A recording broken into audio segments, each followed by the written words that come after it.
8টা নাগাদ বাংলাদেশ টু ইংল্যান্ডের ফ্লাইটটা ছেড়ে দিল। ফ্লাইটে থাকাতেই জানালার দিকে তাকিয়ে অঝরে ঝিরিঝিরি কান্না করে যাচ্ছে প্রিয়জনদেরকে হারানোর বেদনায়। তের পাশেই বসে আছে তের 2 বছর আগে বিয়ে করা স্বামী, যে কিনা তের চোখে এরকম পানি দেখে রাগে হাঁসফাঁস করে যাচ্ছে। তবে তের তো কোনো মনোযোগই নেই তার পজিটিভ রাগী স্বামীর দিকে। তেই তো তার প্রিয়জনদেরকে হারানোর বেদনাতে কান্না করে যাচ্ছে এবং মন খারাপ করে প্লেনের পাশেই বসে আছে জানালার দিকে তাকিয়ে। এক পর্যায়ে জাঙ্কুক নিজের ধৈর্য সীমা শেষ করে তের হাতটা চেপে ধরে তেকে বলতে লাগলো, ঠিক 2 বছর আগে তোমাকে বিয়ে করে তোমার সাথে বাসরটাও শেষ করতে পারিনি। এর আগে ইংল্যান্ডের ফ্লাইট ছিল আর ফ্লাইটে আমি চলে এসেছিলাম। তখন তো আমার জন্য এক ফোঁটা চোখের পানি ফলাওনি, তাহলে এখন এত জোড়া জোড়া চোখের পানি কার জন্য ফেলছো শুনি? জাঙ্কুকের কথায় কোনো উত্তর দিতে পারলো না তে, কারণ কোনো উত্তর নেই তের কাছে। জাঙ্কুকের সাথে তার আচমকাই অ্যারেঞ্জ ম্যারেজ হয়েছিল, তাই তো জাঙ্কুক তেকে দেখে ইংল্যান্ডে যেতে বাধ্য হয়, বাসরটাও ছাড়তে পারেনি। আর তের তো জাঙ্কুকের প্রতি কোনো টানই ছিল না, যার কারণে জাঙ্কুক যখন তেকে রেখে ইংল্যান্ড চলে যায় তখন তের এক ফোঁটা চোখের পানি ফেলেনি। এমনকি এই 2 বছরে জাঙ্কুকের সাথে তের তেমন কোনো কথা হতো না, জাস্ট হাই হ্যালো ফর্মালিটির কথাবার্তা আর কি। তাই তো জাঙ্কুকের প্রতি তের কোনো প্রকার মায়াই নেই। এমনকি জাঙ্কুক কেমন টাইপের মানুষ সেই সম্পর্কেও তের কোনো ধারণা নেই। 2 মিনিট যাবত নিজের প্রশ্নের কোনো উত্তর তের কাছ থেকে না পেয়ে জাঙ্কুকের রাগটা আরেকটু বেড়ে গেল। তাই তো তের হাতটা আরো শক্তভাবে চেপে ধরে বলতে লাগলো, কথা বলতে পারো না তুমি? একটা বোবা মেয়ের সাথে কি আমার অ্যারেঞ্জমেন্ট করানো হলো তাহলে? কি করছেন কি? হাতে ব্যথা লাগছে আমার, ছাড়ো না মাই। ব্যথা দিতে যেহেতু ধরেছি ব্যথা তো লাগবেই। এটা বলার পর জাঙ্কুক এক নজর নিজের বইয়ের পুরো শরীরটা চোখ দিয়ে স্ক্যান করে নিল। তোমার বডি, চেহারা, কণ্ঠ সবই তো মাশাআল্লাহ সুন্দর, তাহলে আমার সামনে এত চুপচাপ থাকো কেন? আসলে আমাদের মাঝে দূরত্বটা অনেক, তাই কি বলবো কিছু বুঝতে পারি না আমি। আই সি, সো দূরত্বটাই মেন প্রবলেম, তাই তো? কথা শেষ হতে না হতেই জাঙ্কুকের এক বিশাল হাত চলে গেল তের বাম পাশের বুকের হয়ে। স্পর্শ পেতেই তের বডিতে যেন 420 ভোল্টের কারেন্ট লাগলো। তের পুরো লোম শিহরণে দাঁড়িয়ে পড়লো। তের নিঃশ্বাসও ঠিকভাবে নিতে পারছিল না বলে উপরের দিকে ঘাড়টা উপরে উঠিয়ে ফেললো। জাঙ্কুক সাথে সাথে নিজের ঠোঁট জোড়া ভিজিয়ে তের কণ্ঠনালীর উপরে নিজের স্পর্শ করালো। তের কারেন্টের বোল্ট যেন আরো আস্তে আস্তে বাড়তে লাগলো। জাঙ্কুকের এতটা কাছাকাছি আসা তেকে অস্বস্তিতে ফেলে দেয়। কি করছেন কি আপনি এগুলো? আমাদের মাঝে তো দূরত্বটা অনেক, তাই ভাবলাম দূরত্বটা কমিয়ে দিই। হালকা একটু সরে দাঁড়ালো জাঙ্কুক তের উপর থেকে, তবে জাঙ্কুকের হাত এখনো তের উপরেই আছে। জাঙ্কুক এখনো হাত সরাচ্ছে না। তে বারবার সরিয়ে দেওয়ার চেষ্টা করাতে জাঙ্কুক আরো জোরে হলো সেই অরেঞ্জগুলোকে। অনেকটা হলো, ছাড়ো না এখন। Sounds good. এত করে যেহেতু বলছো ছেড়ে দিলাম, তবে মালগুলো একটু বুঝলা আমার স্পর্শ পাইনি তো। চিন্তা নেই, এখন থেকে প্রতিটা টিপে বড় করে দেবো। একটা কামড় দিতে পারলে ভালো লাগতো, কিন্তু এখন তো পসিবল না। শালার বাচ্চা, তুই তো 2 বছর আমি আনরোমান্টিক ভাবছিলাম, এখন তো দেখি তুই তো পুরো মাঠে ফাটায় দেওয়ার মতো প্লেয়ার। কথাটাতে মনে মনে বললো, এভাবে আমাকে কি টাকা আছে বলো তো? আচ্ছা, তুমি কি আমার লিটল বানিকে দেখতে চাও? কি লিটল বানি আবার কি? নো, লিটল বানিকে চিনো না? 2 বছর ধরে তোমার অপেক্ষায় আছে। আজকে তোমাকে বানানা মিল্কশেক খাওয়াবে বলে কতই না কি ভাবলো, আর তুমি ওকে চিনতে পারলে না। এটা হলো, ও তো তোমার জন্য বড় হয়ে লম্বা হয়ে তোমার অপেক্ষায় বসে আছে, আর তুমি ওকে চিনতেই পারলে না। এই মনোযোগ দিয়ে জাঙ্কুকের কথাগুলো বোঝার চেষ্টা করলো, কিন্তু যখন সে বুঝতে পারলো ইশারা ইঙ্গিতটা কোথায় কে দিচ্ছে, তখন তেই যেন আকাশ থেকে পড়লো। ওয়েট আ মিনিট, আমি যেটা করে তোমাকে এক নজর দেখাচ্ছি, ঠিক আছে? না, এখন দেখতে চাই না। যা, তুমি মানুষটা ভালো না, বুঝলা? মুখে না নাই নিলা, কিছু নাই করলাম, বেচারাকে একটু হাত দিয়ে আদর করে দিতে পারতা। লাগবে না আমার, আপনার জিনিসটা আপনি রাখেন। কথাটা কিন্তু ভুল বললাম, আমার নিজের বলতে কিছু নেই। আমার যা আছে সবই তোমার, তোমার যা আছে সবই আমার, তো জিনিসগুলো হবে আমাদের, বুঝতে পারলা? থাক লিটল বানি, তোরে না হয় আজকে আদর নাই করলো, কিন্তু রাতে তুই তোর অধিকার আদায় করেই নিস। আর না দিল কি, আমি তো আছি জীবন জাঙ্কুক, তোর অধিকার আদায় তোকে 100% সাপোর্ট করবো, তাই না? জাঙ্কুকের ঠোঁট কাটা কথাবার্তায় কান দিয়ে ধোয়া বেরোতে শুরু করে। তে ভাবতে থাকে, ট্রেনের মধ্যে এই লোকটা যদি এত না নির্লজ্জ হয়, তাহলে যখন তাকে একা পাবে তখন তার সাথে কি করবে আল্লাহ ভালো জানে। কথাটা ভেবেই শুকনো একটা ধূপ দিলতে। নিজেকে কিন্তু প্রিপেয়ার রেখো, আজ রাতে কিন্তু অনেক কাজ আছে তোমার। 2 বছর আগে যে বাসরটা সম্পূর্ণ করতে পারিনি, আজকে সেই দিনটা তোমাকে পরিশোধ করবো, ওকে ডিয়ার? কথাটা শুনেও না শোনার ভান করলো তে, এবং জানার পাশে তাকে চোখটা বন্ধ করে রাখলো। সময় পার হতে ইংল্যান্ডের এয়ারপোর্টে ল্যান্ডিং করলো তেদের প্লেনটি। ইংল্যান্ডে এসে পৌঁছাতে জাঙ্কুক থেকে নিয়ে তার অ্যাপার্টমেন্টে চলে গেল। অ্যাপার্টমেন্টটি বেশ বড়, দুজনে থাকার জন্য অত্যাধিক সুন্দর এবং অত্যাধিক বড়। জাঙ্কুক থেকে তার রুমটি দেখিয়ে দেয়, তারপর তে নিজের রুমে চলে গেল। জাঙ্কুক নিজেকে ফ্রেশ করার জন্য একটা শাওয়ার নিয়ে নিল। একটু পরে জাঙ্কুককে যেহেতু বাইরে যেতে হবে, তাই তেকে বিদায় জানানোর জন্য তে রুমে যায় জাঙ্কুক। তখন দেখতে পায় তে রেস্ট নিচ্ছিল, শুয়েছিল আর কি। ঘুমন্ত অবস্থায় তে নিজের নরম অরেঞ্জগুলোতে কোনো শক্ত স্পর্শ পায়। জাঙ্কুক আস্তে আস্তে অরেঞ্জগুলোর উপর শক্তি বাড়াতে থাকে এবং জোরে থাকে। তখনই তের মুখ থেকে সুইট একটা আওয়াজ বেরিয়ে যায়। জাঙ্কুকের নজর তের ওই ফর্সা ঘাড়ের উপর পড়তেই জাঙ্কুক কোনো কিছু না ভেবেই তের ঘাড়ের মধ্যে নিজের স্বামীর এরকম ভালোবাসার স্পর্শ পেতেই তে আচমকাই ঘুম থেকে লাফিয়ে উঠলো। আপনি এখানে কি করেন? নিজের বউকে একটু আদর দিচ্ছিলাম, কিন্তু আমার বউটা এত বেশি লজ্জা পায় যে আমার হাতও আরও সহ্য হলো না। এত কথা না প্লিজ সহ্য চাপটা বলুন তো, কেন এসেছেন? কাজের জন্য বাইরে যাচ্ছিলাম, তাই তোমাকে গুড বাই বলতে আসছিলাম, কিন্তু তুমি যা দেখা নেই, এখন তো বাইরেই যেতে মন যাচ্ছে না। সত্যি বাইরে যেহেতু যাচ্ছিলেন, তাহলে এখন বাইরেই যান, থাকা লাগবে না। হ্যাঁ যাবো জানি, কিন্তু যাওয়ার আগে I need something from you my dear honey. Please give me and help me my dear wife. কিছু বুঝে ওঠার আগেই চাঙ্কুক থেকে নিজের দখলে নিয়ে নিল। তের হাত জোড়া শক্ত করে বেঁধে নিজের কাছে নিয়ে আসলো এবং মুখটা ডুবিয়ে দিল তের অরাজখানে। কাপড়ের উপর দিয়ে চাঙ্কুক গুলোকে চিপ দিয়ে স্বাদ নিতে শুরু করে। তে কাকড়ানো সুরে তখন সুইট সুইট আওয়াজ বের করছিল, যা জাঙ্কুককে আরো বেশি মনোমুগ্ধ করে দেয়। Your voice is amazing dear. আজকে রাতে আমি সারাটা রাত তোমার এই ভয়েসে শুনবো, সত্যি। আর যদি তুমি নাও দিতে চাও, আমি তোমাকে এই ভয়েস বের করতে বাধ্য করবো, বুঝছো তে, মাই ওয়াইফ। পুরোটা অবশ্য জাঙ্কুকের ভালোবাসার স্পর্শ তখন ভিজে গিয়েছিল। জাঙ্কুকের এতটা কাছাকাছি ছিল যেতে জাঙ্কুকের লিটল বানি না খুব ভালোভাবে টের পাচ্ছিল। বডিটা কেউ এটা বেশ স্যাটিসফ্যাকশন এবং আনন্দ দিচ্ছিল, কিন্তু তে তার মুখে প্রকাশ করে না, কারণ জাঙ্কুক এরকম ভাবে প্লে করছিল যে তে আর কি বা বলবে। তের কোনো স্ট্যান্ড নেওয়ার প্রয়োজনই নেই। জাঙ্কুক এক হাতেই তেকে কোলে নিয়ে তেকে বার কিস করতে থাকে। ডোন্ট ওয়ারি ডিয়ার, মেন খেলাটা আজকে এখন খেলবো না, সেটা না হয় রাতের জন্য রেখে দিলাম। এখন এটা জাস্ট ট্রেলার দেখাচ্ছি, মুভিটা না হয় রাতেই চলবে, ওকে তে? এটা বলেই সফটলি কিস করলো একটা থেকে। জাঙ্কুক কাজের জন্য বের হয়ে যাওয়ার পর তে কিছুক্ষণ বিছানাতে সেভাবে পড়ে থাকে। কি ঘটনা হলো তে মেমোরাইজ করতে থাকে। আসলে তো তের এটা নতুন একটা অভিজ্ঞতা ছিল, তাই তের বারবার মাথার মধ্যে এইসব ঘটনায় ঘুরপাক খাচ্ছিল। তে বুঝতে পারে তার শাওয়ারটা নেওয়া প্রয়োজন, তাই তো গোসলখানায় চলে যায়। কাপড় খুলে আয়নার সামনে যেতেই তে নিজের শরীরের সর্বাঙ্গে নিজের স্বামী দেওয়া সেই ছোট ছোট সেগুলোর দাগগুলো দেখতে পায়। সাইকেলটি জাঙ্কুকের ভালোবাসার কারণে রাগ বর্ণ ধারণ করেছে। তে মনে পড়ে যায় এই জায়গাগুলোতেই তো সেক্সুয়ালি করেছে তার স্বামী এবং ভরিয়ে দিয়েছে তার স্পর্শ দিয়ে। তে তখন ভাবতে থাকে জাঙ্কুক যাওয়ার সময় বলেছিল এই সবই নাকি ট্রেলার, আসল মুভি নাকি রাতের বেলা চলবে। তখন তে ভাবতে থাকে আর কিভাবে অত্যাচার করবে তাহলে তার স্বামী তার সাথে। রাত হতেই জাঙ্কুক বাসায় ফেরত আসে, কিন্তু বাড়িতে এসে তের সাথে আর দেখা না করে ডাইরেক্ট চলে যায় নিজের পেন্টিং রুমে। সেখানে গিয়ে কিছু রং টং বের করতে থাকে জাঙ্কুক। তে দূর থেকে এই জিনিসটা লক্ষ্য করছিল। পেন্টিং রুমের সামনে যে তে দেখতে পায় জাঙ্কুকের হাতের কাজ কতটা নিখুঁত এবং সুন্দর। জাঙ্কুক অনেক সুন্দর এবং দক্ষ একজন আর্টিস্ট, সে খুব সুন্দর আর্ট করতে পারে। আপনার হাতের কাজ সত্যি অসাধারণ সুন্দর। আর আমার হাতের স্পর্শ কি সুন্দর না তে? বলো বেবি। কিছু বুঝতে ওঠার আগে জাঙ্কুক আস্তে আস্তে তের কাছে গিয়ে তের ঠোঁট নিল। অতঃপর চুপে থাকলো। তের ঠোঁটের ওপর জাঙ্কুকের রাজত্ব। বেশ কিছুক্ষণ গভীরগতভাবে কিস করার কারণে তে যখন শ্বাসকষ্ট শুরু হয়ে যায় তখন জাঙ্কুক থেকে ছেড়ে দিল এবং তাকে নিজে ফিট করে নিল। বডিটা হওয়ার কারণে জাঙ্কুকের লিটল বানির উন্মাদনা তে খুব ভালোই টের পাচ্ছিল। লিটল বানি যে তার প্রবেশ করতে চায় সেটাও তে ভালোভাবে বুঝতে পারে, যা থেকে আরো বেশি করে তুলছিল। আস্তে আস্তে জাঙ্কুক থেকে করে ফেলে এবং নিজের আন্ডারওয়্যারটা ছাড়া খুলে ফেলে। জাঙ্কুক তের দিকে একদৃষ্টিতে কিছুক্ষণ তাকিয়ে থাকে। Are you ready dear? দেখুন, ভয় লাগছে আমার খুব। Don't worry dear, it's your first time, so I will be gentle with you, okay? এটা বলার পর জাঙ্কুক প্রথমে কিস করতে থাকে। নাপি শরীরটা কম্পিত হয়ে ওঠে। জাঙ্কুক তাতে কোনো ফোকাস দেয় না। জাঙ্কুকের ফুল কনসেন্ট্রেট থেকে কোনায় ভাসিয়ে দেওয়ার উত্তেজিত করে তোলায়। জাঙ্কুক আস্তে আস্তে থেকে এভাবেই ডিপলি কিস করতে থাকে। তে তখন জাঙ্কুককে সরিয়ে দিতে চায়, কিন্তু জাঙ্কুক আর তা হতে দেয় না। নিজেকে এইরকম অবস্থা থেকে অনেক বেশি ছুড়াতে চেষ্টা করে, কিন্তু তা আর সম্ভব হয় না জাঙ্কুকের শক্তির কাছে। জাঙ্কুক থেকে এরকমই স্যাটিসফাইড করতে থাকে, দিতে থাকে। উত্তেজনা এক পর্যায়ে যখন তে অনেক হয়ে পড়ে তখন জাঙ্কুক এক প্রাণ দিয়ে নিচে লিস্ট বানিয়ে করে। আর এরপরই শুরু হয়ে যায় ওয়ার্ল্ড ওয়ার 3। দাইকোকের মাঝে চলতে থাকে একটা যুদ্ধ এবং এই যুদ্ধ চলতে থাকে বেশ কিছুক্ষণ। এভাবেই চলতে থাকতে থাকতে তে অনেক বেশি টায়ার্ড হয়ে যায়। তে আশেপাশে ছড়িয়ে ছিটিয়ে আছে জাঙ্কুকের প্রভাব, জাঙ্কুকের স্পেশাল ডিএনএ। ফার্স্ট টাইম হওয়ার সত্ত্বেও তে অনেকক্ষণ প্রায় শক্তভাবেই ছিল, যা আর জাঙ্কুকের সহ্য হলো। এটি প্রমাণ লাগবে হয়তো, তাই তো জাঙ্কুক লিজেন্ড বানি দিয়ে আরো কাজ করতে থাকে। যতক্ষণ পর্যন্ত দেখে ততক্ষণ জাঙ্কুক আর দেখে চায় না। ব্লাড বের হওয়ার সাথে সাথে জাঙ্কুক থেকে ছেড়ে দিল। তে একেবারে শক্তিহীন অবস্থাতে মেঝেতেই পড়ে আছে। জাঙ্কুক এক দৃষ্টিতে তের দিকে তাকিয়ে থাকে। এরপর তের দিকে তাকাতে তাকাতে পেন্টিং করতে শুরু করে।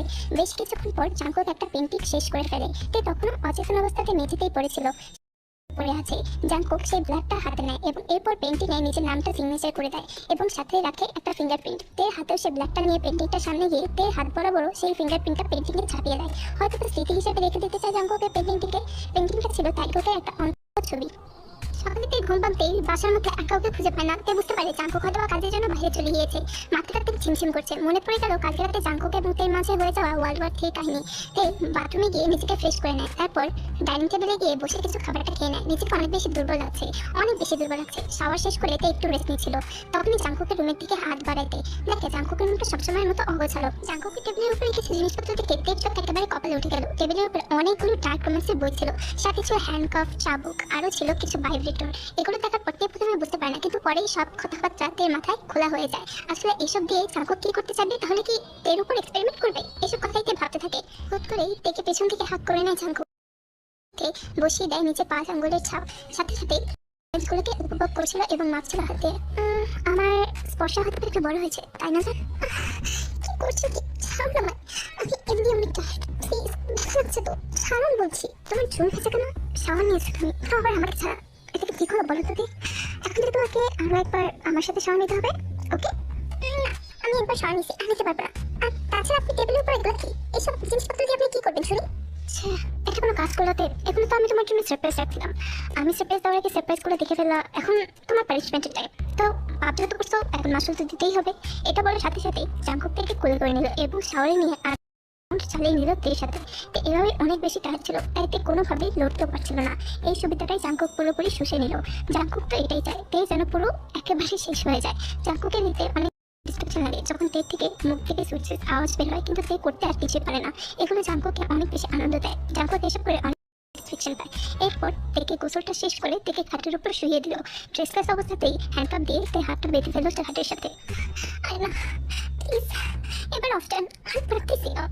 এসব কথা চলবে না গো, তুমি জীবন জাঙ্কুকের ওয়াইফ, সো একটু স্ট্রং তো থাকতেই হবে, আমাকে হ্যান্ডেল করতে হলে। আর আমি তো এগুলো ছাড়তে পারবো না, সব তোমাকেই কন্ট্রোল করতে হবে, ওকে? সহ্য করো। এটা বলার পর জাঙ্কুক শুরু করে দেয় ডায়েট রোম্যান্সে এক্সপেরিমেন্ট করলো। এর সাথে সুপার লেভেলের এক্সাইটমেন্ট পাচ্ছিল জাঙ্কুক। এই তো একেবারে খারাপ অবস্থায়, কিন্তু জাঙ্কুক আর থেকে দয়া করলো না, স্যাটিসফ্যাকশনটা নিতেই থাকলো। এবং এক পর্যায়ে তেও অনেক স্যাটিসফ্যাকশন করছিল, কিন্তু পেনটাও লাগছিল তে অনেক বেশি। কিন্তু জাঙ্কুক আর এতে মন দিল না, স্যাটিসফ্যাকশনটা ভোগ করতে লাগলো। এক পর্যায়ে যখন জাঙ্কুক অনেক বেশি টায়ার্ড হয়ে যায়, তখন তেকে হাত করে তের গলায় মুখটা করতে করতে তেকে ছেড়ে দেয়। জাঙ্কুকের বানানা মিল্কশেকের পুরো বিছানা পর্যন্ত অবস্থা তাই তা খুব ভালোভাবেই টের পাচ্ছিল। অতিরিক্ত পেনের কারণে তের চোখ দিয়ে টপটপ করে পানি পড়ছিল। এভাবেই চলতে থাকলো তাইকুকের জীবন। জাঙ্কুকের এরকম ভালোবাসার নামক অত্যাচারে তে অনেক বেশি অভ্যস্ত, এর সাথে অতিষ্ঠ। জাঙ্কুকের এরকম অত্যাচার তে তার সহ্য হচ্ছিল না, কিন্তু মুখে কিছু বললে জাঙ্কুক আরো বেশি ডাবল পানিশমেন্ট দিত থেকে, তাই তো তে বেশি কিছু বলতোও না। কিছুদিন পর জাঙ্কুকের বিজনেস ট্যুরে পালা আসে। জাঙ্কুক পেন্টারের পাশাপাশি আর্টিস্ট হওয়ার পাশাপাশি একটি বিজনেসও সামলাতো। ব্যবসার কাজের জন্য 2 দিন হয়তো বা বাইরে থাকা লাগবে, এটা জানতো না জাঙ্কুক। যখন জানতে পারলো, তখন এই যে বিজনেস পার্টনার সুগার সাথে রাগারাগি করতে লাগলো জাঙ্কুক। সমস্যা কি ভাই, 2 দিনের তো ব্যাপার, 2 দিনের ব্যাপার না। কিন্তু আমার বউ যে বাচ্চা একা থাকবে, এটা তো আমার সহ্য হবে না। আমি আমার বউকে সবসময় নিজের সাথে নিয়ে ঘুমাই, এখন আমি কিভাবে থাকবো কি ছাড়া? ও বাবা, এত অবসেশন এই 2 বছরে তো দেখলাম না। 2 বছর আমি ওকে জানতাম যে আমি ওর অবসেশনে পড়বো। Now she is my obsession. ওকে ছাড়া আমরা একটা সময় কাটে না, সত্যি। অফিসে মন চায় বাসায় চলে যাই আর ওকে নিয়ে ঘুমায় থাকি। এই তখন বাসায় টাইম পাস করছিল, হুট করে মোবাইলে জাঙ্কুকের ফোন আসলো। সে সাথে সাথে রিসিভ করলো। হ্যালো, কই তুমি স্যার? কি করতেছো এখন বলো তো? আপনি বাসায় থাকলে যেসব কাজ করতে পারি না, ওইসব কাজে করতেছি এখন। কেন ফোন দিচ্ছেন কেন? কল করছি, কি যে বলবো মনের দুঃখ জানো না। 2 দিনের বাসায় আসতে পারবো না, আমার তো বুক কষ্টে পেটে যেতেছে জান। তোমার ছাড়া কেমনে থাকবো আমি বলো তো? ও 2 দিন তাহলে বাসায় আসবেন না? যাক আলহামদুলিল্লাহ, 2 দিন তাহলে আপনার হাত থেকে মুক্তি পাবো। কি বলো তুমি? 2 দিন আপনার হাত থেকে মুক্তি পাবো, এটা বললাম। আমি এখানে তোমার বিরহে মানতে পারতেছি না, আর তুমি না হয় আমার বিরহে আনন্দ নিবা, এটা কোনো কথা? নাও 2 দিনই আনন্দ নাও। এই 2 দিনে আমি ডার্ক রোম্যান্সের বই আরো ভালো করে পড়ে আসবো, ঠিক আছে? তারপর আমাকে হ্যান্ডেল করো, ওকে মাই ডিয়ার? আসো বলো একটা ফোন রাখেন আপনি। রাতের বেলা তে বেডরুমে গিয়ে শুয়ে পড়ে। তখনই বেড থেকে জাঙ্কুকে অনেক বেশি স্মেল আসছিল। আসলে তেও জাঙ্কুকে মিস করছিল। যাক, আজকে কিন্তু একটু শান্তিতে ঘুমাতে পারবো। জাঙ্কুক থাকলে তো এতটুকু শান্তিও পেতাম না। এটা বলেই তে সেখানেই ঘুমিয়ে পড়ে। অন্যদিকে জাঙ্কুক তখন রাতের বেলা থেকে মেসেজ করতে লাগে, জান কই তুমি, ম্যাজিটেড বানি মিস ইউ। ঠিক পরের দিন রাত 1:40 দিকে দরজায় ডোরবেল বাজতে লাগে। তে গিয়ে দরজা খুলতে দেখে তার স্বামী চলে এসেছে। বউ, শান আমার, আই ব্যাক ফর ইউ। কথাটা বলে তে আর সময় দিল না, কিস করতে করতে পুরো বেডরুমে নিয়ে গেল। তারপর তের উপর ঝাঁপিয়ে তেকে কিস করতে লাগলো এক লাগাতারে। তে বারবার জাঙ্কুককে সরিয়ে দিচ্ছিল। আজকে কি শুরু করলেন এগুলা?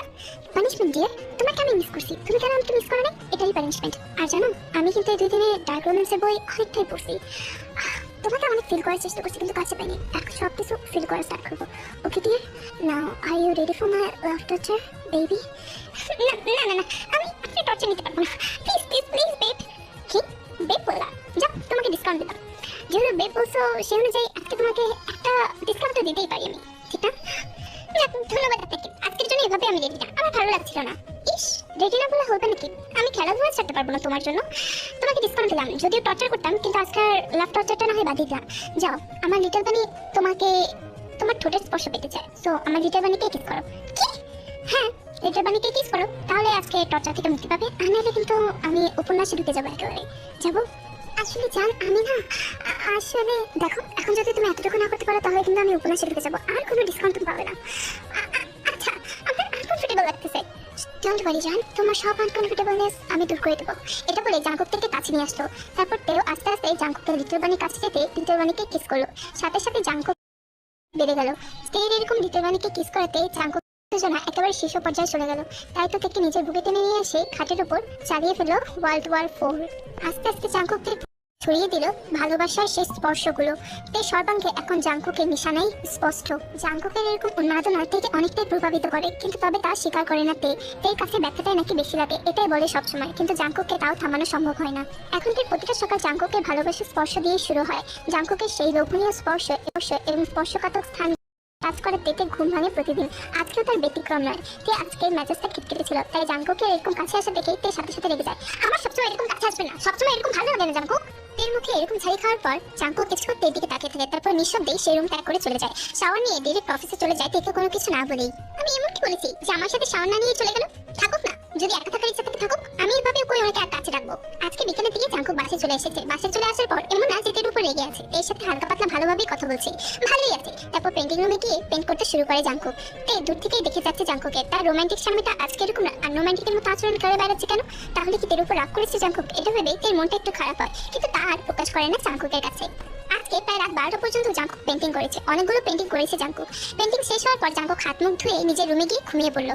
তেও আসলে জাঙ্কুকের খাটে ঘুমানোর জন্য, কিন্তু তখনই জাঙ্কুক তের কপালে একটা চুমু খেয়ে সে রুম থেকে বেরিয়ে গেল। জাঙ্কুক অন্য একটি রুমে গিয়ে ঘুমিয়ে পড়লো। তে আসলে জাঙ্কুকের এরকম আচরণে বেশ খারাপ লাগছে, ভেবেছিল হয়তো বা কালকে ঠিক হয়ে যাবে, কিন্তু জাঙ্কুক এভাবে ঠিক হয় না। প্রায় পাক্কা 7 দিন জাঙ্কুকের এরকম আচরণ অব্যাহত থাকে। তের সাথে ভালো কথা বলছে, হাই হ্যালো হচ্ছে, কিন্তু জাঙ্কুক আর তের কাছাকাছি যাচ্ছে না। এটা থেকে অনেক বেশি কষ্ট দিচ্ছিল মনে মনে। তাই তো তে ভাবে যে জাঙ্কুকে এরকম ছাড়ি দেওয়া ঠিক হয়নি। তাই আজকে ভাবলো জাঙ্কুকে কিভাবে বিয়ে করে নিজের কাছে আনা যায়। জাঙ্কুক যখন জিম রুমে ছিল তখনই তে জাঙ্কুকের পেছন থেকে হাত করে নেয়। জাঙ্কুক সাথে সাথে তাকায় তের দিকে। আই সরি জান, আমি বুঝতে পারিনি তুমি এত বেশি মাইন্ড করবে। আমি চাই যেন তুমি আমাকে ভালোবাসো, কিন্তু আমার কি করবো বলো, আমার তো অনেক কষ্ট লাগে, পেট লাগে, এর জন্য আমি তোমাকে দূরে ঠেলিয়ে দিই। জাঙ্কুক কিছুক্ষণ অবাক হয়ে তাকিয়ে থাকে তের দিকে, তারপর নীলজ্জের মতো নিজের মুখটা ডুবিয়ে দিই। এরপর কাপড়ের অরেঞ্জ করে স্বাদ নিতে থেকে জাঙ্কুক। তে হতবাক হয়ে জাঙ্কুকের দিকে তাকিয়ে থাকে। এই লোকটা তো নীলজ্জ কেন? হোয়াট হ্যাপেন জান? এতটুকু কাজ হচ্ছে না তোমার? আরো লাগবে নাকি? আপনি কি আমার উপর রাগ করেছিলেন? না তো, রাগ করবে কেন? তুমি কি রাগ করার মতো কোনো কাজ করেছো? তাহলে তাহলে এতদিন কাছে আসেনি কেন? কিভাবে কাছে আসতাম? যে এতদিন তো তোমার পিরিয়ড হয়েছিল না, আর আমি চাই না আমি পিরিয়ডের টাইমে আমার বউকে নিজের কাছে নিয়ে আসি। আমি তোমার ক্ষতি হতে চাই না, মানে ক্ষতি করতে চাই না। এর জন্য আমি তোমার থেকে দূরে ছিলাম, এক বিছানায় ঘুমায় পর্যন্ত নেই, কারণ তোমাকে দেখলে তো আমার কন্ট্রোল শেষ হয়ে যায়। আর আজকে যেহেতু তুমি একজন শিকার হয়ে শিকারীর পাল্লে পড়েছো, একটা হরিণ হয়ে ভাবের সামনে ধরে দিয়েছো, তাই আজকে চলো তোমাকে শিকার করি। জাঙ্কুকের কথা শুনে তে অনেক বেশি লজ্জা লাগছে, অনেক বেশি লজ্জা লাগছিল নিজের উপরে, যে জাঙ্কুক কি করছিল আর তে কি ভাবলো। আসলে তার নীলজ্জ জামাই কখনো এইসব ব্যাপারে তার উপর রাগ করতেই পারে না। এরপর আর কি জাঙ্কুক নিজের রোম্যান্স এতদিন যেটা করতে পারেনি সেটাই করলো, আর খাটের উপর চললো তেকুকের world war 5। So hey it's me Rami, আর আজকের এই ভিডিওটা এখানে শেষ করছি। আজকের এই ওয়ান শটটা কিন্তু একটা রিকোয়েস্টেড ওয়ান শট ছিল, মানে একজন কমেন্ট করেছিল আর আমি ওই টাইটেল অনুযায়ী স্টোরিটা বানাইছি আর কি।